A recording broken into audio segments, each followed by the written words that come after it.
He was 19, barely 5'5". The army almost rejected him for being too small. But on a frozen hill in France, that same soldier held off 250 Germans, alone, firing from a burning tank destroyer.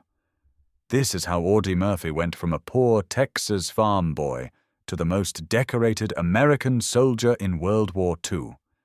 January 26, 1945. The snow was waist-deep in Holtzwihr, France. The sky was the color of steel. The 3rd Infantry Division had been fighting for days, outnumbered, exhausted, and running out of ammunition. German armor was pushing through the forests of Alsace, and Lieutenant Audie Murphy was their last line of defense. Just 3 years earlier, he'd been working the cotton fields in Hunt County, Texas, the son of a sharecropper, one of 12 children. His father had walked out when Audie was 16. He left school to feed his siblings, hunting rabbits with a single-shot rifle to keep them alive. When Pearl Harbor was attacked, he was only 17. He lied about his age to enlist, desperate to do something that mattered. The Navy said no. The Marines said no. Too small, too young. The Army finally said yes. And the rest is the story of what happens when the smallest man in the unit refuses to back down. He fought across Italy and France, taking wounds, malaria, and frostbite, but never leaving the front lines. By 1945, Murphy was a battle-hardened officer leading what was left of his company. 19 soldiers out of an original 120. As temperatures dropped below freezing, he received new orders. Hold the line, at all costs. That winter, in a small village called Holtzwihr, he would face one of the last desperate offensives of the German army, part of the Battle of the Bulge. Tanks, infantry, mortar fire, everything the enemy had left. Murphy and his men dug in behind the tree line, tired, hungry, but ready. They had no idea what was coming, outnumbered, surrounded, and with nothing but a burning tank destroyer between them and a German column rolling through the fog. This is where legends are made. The first German shells came just after noon. The air cracked open, and the trees around them exploded. Murphy's men returned fire, but it was hopeless.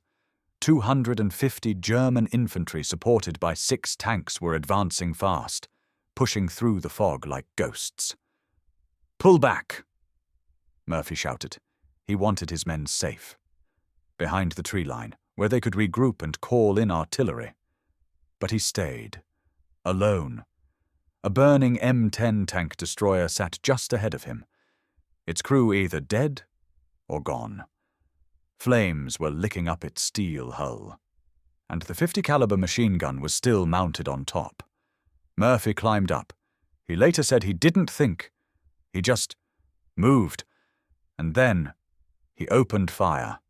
The machine gun tore through the air, cutting down the first German squad to break cover. They fired back, bullets sparking off the metal.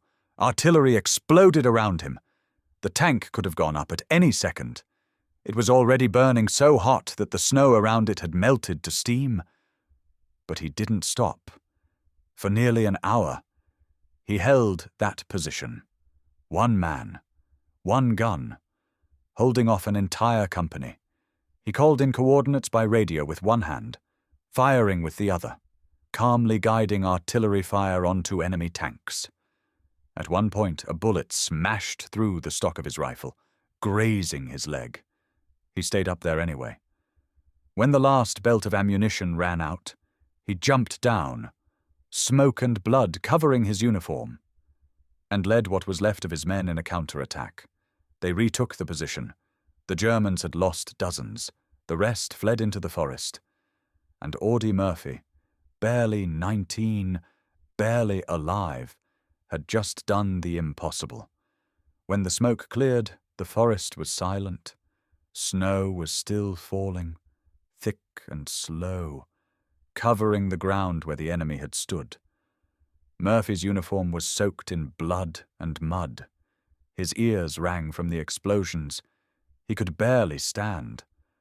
One of his men later said, "We didn't think he was human."